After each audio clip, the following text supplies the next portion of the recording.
Bonjour tout le monde. Alors aujourd'hui je me retrouve au bord de l'eau malgré le froid pour une petite présentation de comment aborder une pêche hivernale, parce que c'est pas toujours évident.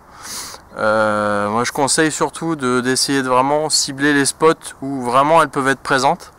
Alors soit des bordures où il y a des gros bosquets, des gros arbres immergés, des gros anciens herbiers qu'on voit encore un petit peu pour les étangs où il y en a très peu.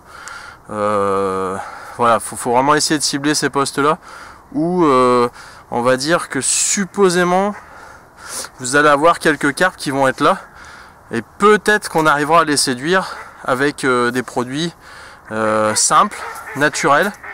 Et dans ces périodes là, moi ce que j'utilise principalement, on va dire des pelets clairs. Ça c'est un pelet genre troute, un pelet clair qui est quand même relativement gris.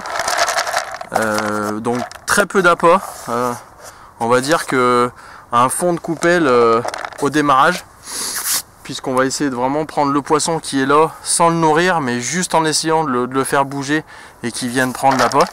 Ce que j'aime bien faire à ces périodes, c'est d'utiliser des attractants pour vraiment inciter le poisson à se mettre en activité et saisir l'appât qu'on va lui proposer. Alors là aujourd'hui j'ai choisi d'utiliser dans la gamme que j'ai récemment, là, dans les Willy Worms, c'est un booster worm. Donc mis un peu au fond avec de l'eau, mélangé au pelet. C'est pour ça qu'on obtient une teinte un petit peu rosée sur certains pelets qui sont bien imprégnés. Je pense que le poisson va arriver sur le coup, être intéressé par l'odeur que les pelets dégagent et va se saisir de l'appât. Alors pour l'appât, à ces périodes-là, je trouve que ce qui prend encore le mieux, c'est des vers de terre, hein, simplement, des petits terreaux. Hein. Donc là, ce que je fais, c'est que j'en mets 4. Donc un que j'enfile sur l'hameçon. Bon, c'est pas facile avec les doigts quand on a les doigts froids. Hein. Donc un qu'on enfile bien proprement à l'hameçon. Et après, on vient en piquer quelques-uns pour faire comme une espèce de... Moi j'aime bien parce que ça fait un espèce de poulpe dans l'eau qui bouge bien, qui est bien actif. Ce qui fait que quand la carpe va arriver, elle va trouver cette petite pieuvre posée au fond au-dessus des pelets et va en espérant se saisir rapidement et puis faire une touche. Hein. Donc par contre la ligne, hein, pas hésiter à affiner. Là même si je suis dans des branches, j'y suis descendu en 20 centièmes. Hein. Quelques plombs. En flotteur, mon partenaire idéal pour des pêches sensibles, un petit pencil. Là c'est un 0,3. L'avantage c'est que bon, très peu de résistance à la touche, donc quand les poissons tatillonnent, c'est vraiment parfait. Bon j'ai remis un petit fond de coupelle là, et puis on va aller se remettre en place sur le coup, voir s'il y a un poisson. J'en ai déjà fait une petite, hein, de je sais pas 5-6 kilos. J'espère qu'il y en aura d'autres, hein. Puis s'il n'y en a pas d'autres, dans une demi-heure, 3/4 d'heure, je changerai de spot pour essayer de trouver un autre tas de branches où il y aura peut-être un poisson. Bon allez hop.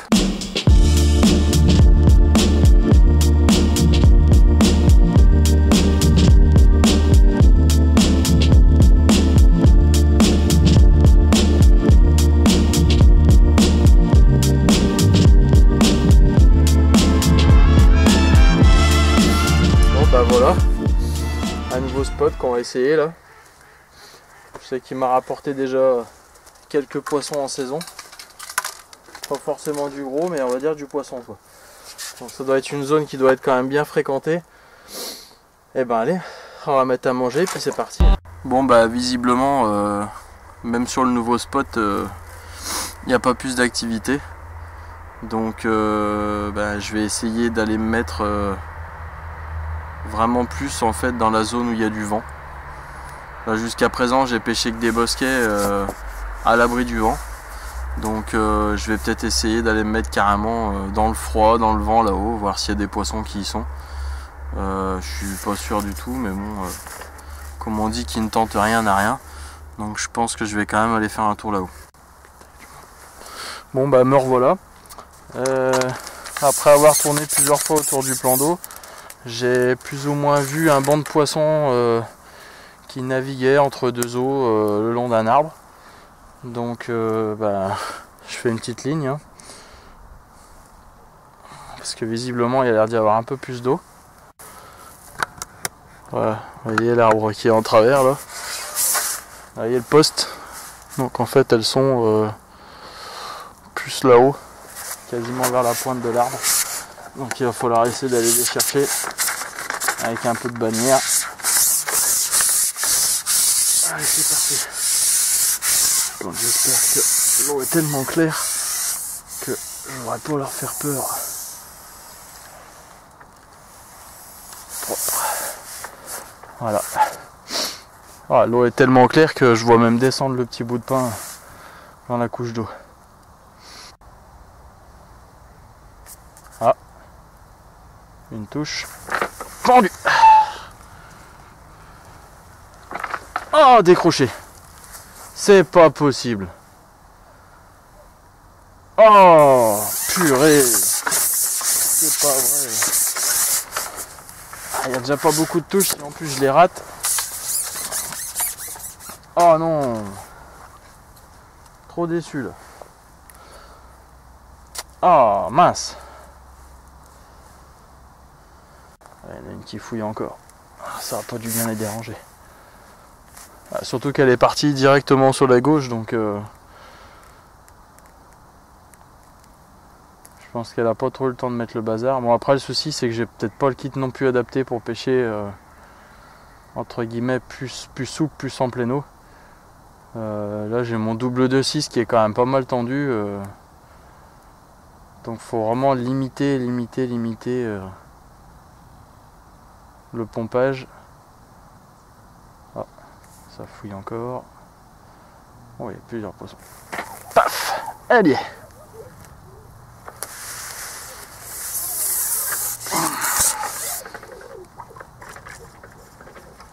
Oh, c'est nerveuse.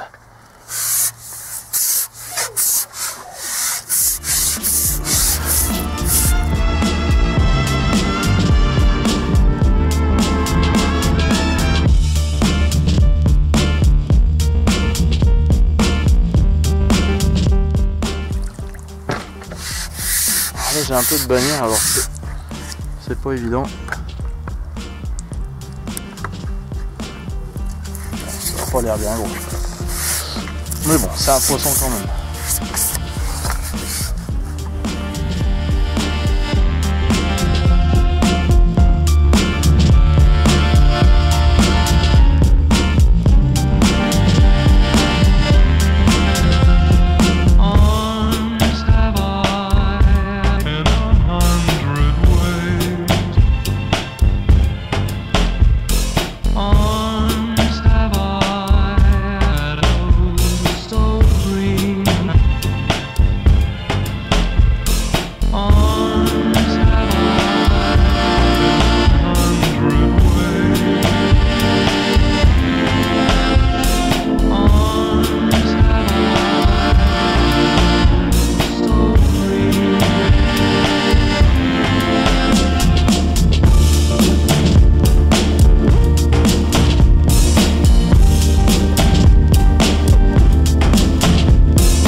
Allez.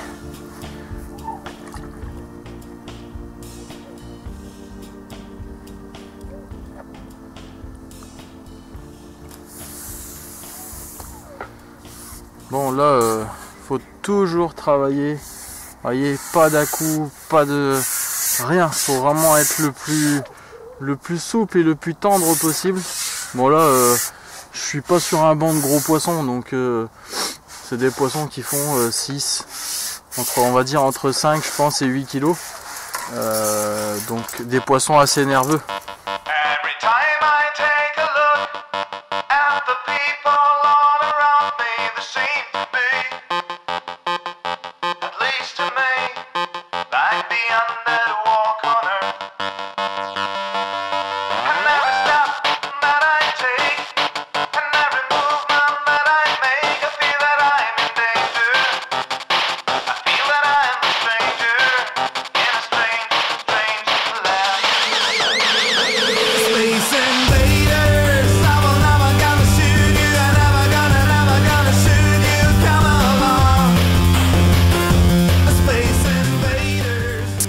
Des poissons un petit peu plus gros, je pense que le travail serait un peu plus raide. Bon, même si on a déjà passé la grosse période où elles sont vraiment nerveuses.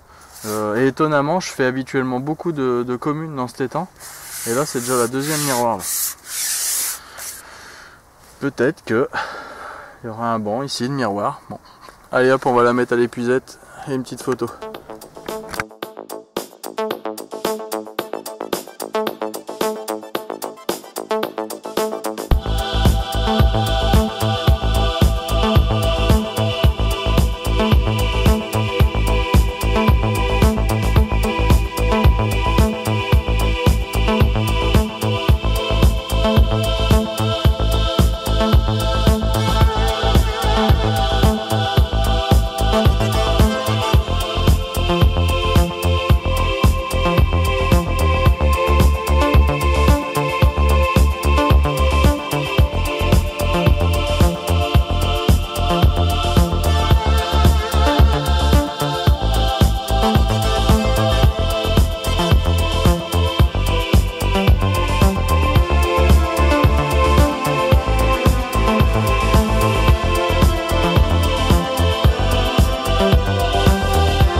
To the functional system of neural activity that creates our world,